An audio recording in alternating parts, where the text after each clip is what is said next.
unbelievable. Mel Boutlier achieves the unachievable. He feeds the poor, he warms the cold in winter, and he gives hope to the people who are distraught. And it's that hope, I think, that is the most powerful gift that he has to give.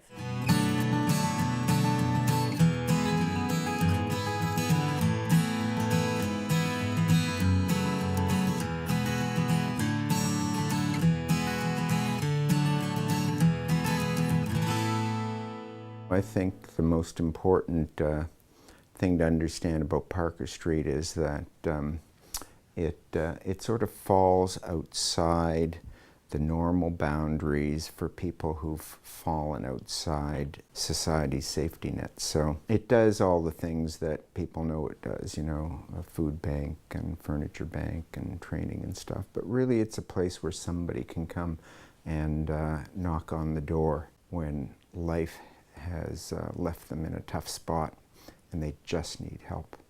Well, of course I thought that it did, you know, amazing work, very important work, and that it was, you know, small enough, personal enough, and led by somebody that, you know, gave it a real heart. Not that other organizations don't have a heart that do this kind of good work, but it was easy to see the heart of Parker Street, you know.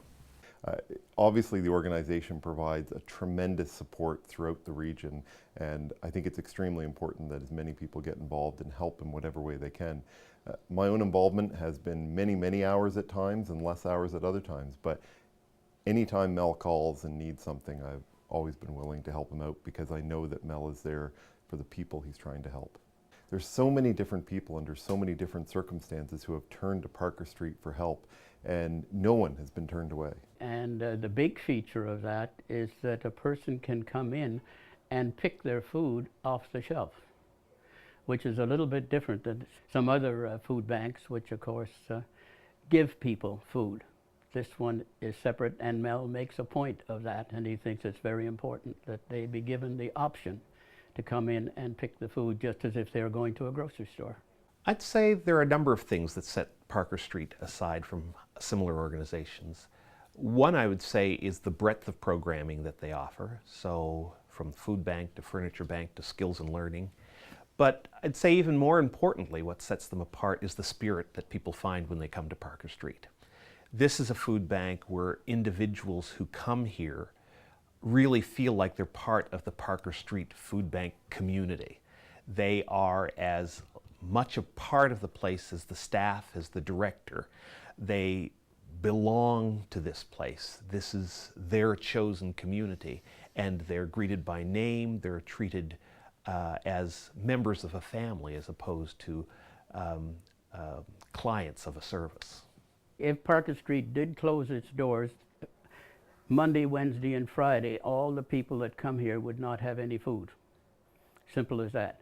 They would have to go elsewhere to get their food, and the elsewhere is the big problem. Where do they go? Well, I guess Parker Street needs two things. It needs people who care about the mandate and the people that it serves, but it also needs money. Time is very important, and I think Parker Street would certainly welcome people's volunteer efforts, but we're always struggling here to have enough money to help people pay oil bills or emergency funds or medication, or just to keep the lights on in this building, to pay for the refrigeration of the food, those sorts of things. It's so important, and every penny helps.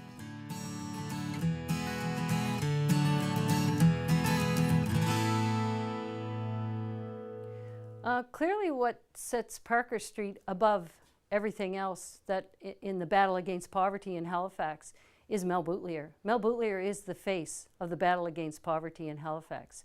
He has set infrastructure, both he's built physical infrastructure and he's set up financial infrastructure to achieve these goals. And I think that at 80 years plus, he is a champion and he is a strong leader. He's probably the strongest and most determined person I have ever met. And I think it's Mel Boutlier who makes the difference. Mel Boutlier is tenacious, he's hardworking, he is everything you would want in a model citizen. Mel embodies everything that we wish a Canadian was. He embodies all the values and the caring nature and the fact that he just wants to make his community better and he doesn't ask for anything in return. Merrill is a very, very unusual person, and I would say he is the volunteer of volunteers.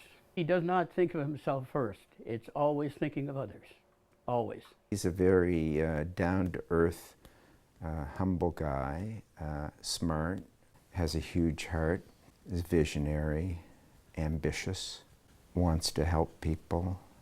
Here's a guy who is giving freely of his own time and not 40 hours a week, but living it, right, to help the people who need help the most. I have observed Mel Boutilier in the presence of the Queen, the Governor General, the Lieutenant Governor, the Premier, and the Mayor. And what I would like to say, I've also observed him in the presence of the recipients of this food bank. And I will tell you right now that Mel Boutilier does not treat that person that comes in here to get food any different than he did the Queen, the Governor General, the Lieutenant Governor, or any of the provincial politicians that have awarded him the Order of Nova Scotia, the Order of Canada. Mel doesn't hesitate to help the working poor. He doesn't hesitate to try and help people, not so much with a hand out, but Mel helps with a hand up. With his training center, he tries to train people to get them off of social assistance and get them moving out into the real world where they can be an earner and a contributor to society. How would I describe Mel Boutilier? Well, I've known Mel Boutilier since I was 13. I've been privileged to be called his chosen son, and he's my chosen father. So it's hard for me to describe him. He's a man of vision, he's a man of action, he's a compassionate individual who can also be as hard as iron when needed. He's been an inspiration for me in my life. The thing that's striking about Mel is that he's comfortable in all circumstances. And I couldn't tell one story to describe that, but I would say that I have seen him, of course, greeting the Queen. And I've worked with Mel when we both had pickaxes and shovels, and we were standing up to our knees in sewage. And he was equally as comfortable standing up to his knees in sewage, directing a young crew to direct a line, as he was greeting the Queen. He's a guy with that kind of range.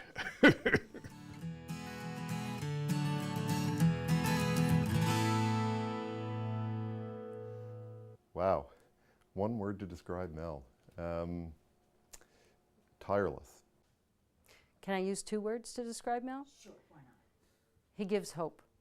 He inspires me, and most important, he gives me, and I know he gives everyone else. Mel Boutilier gives us hope, and that's what really matters. Well, I'm a little torn. I would say caring, but that doesn't describe it. I think he both cares, but he inspires other people to care. So, you know, my one word would be inspirational. He's inspirational. Yeah. Friend. I would say he is a friend, and he's a friend of many. He's been an inspiration for me in my life. So it would be hard for me, in a few words, to describe Mel Boutilier. He's the man for all seasons.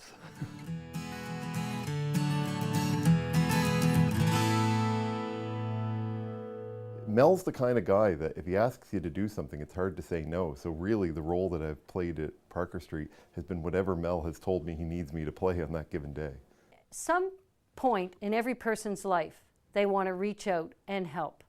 And all you have to do is spend 10 seconds or 2 minutes with Mel Boutilier, and he'll have you unloading a truck in no time.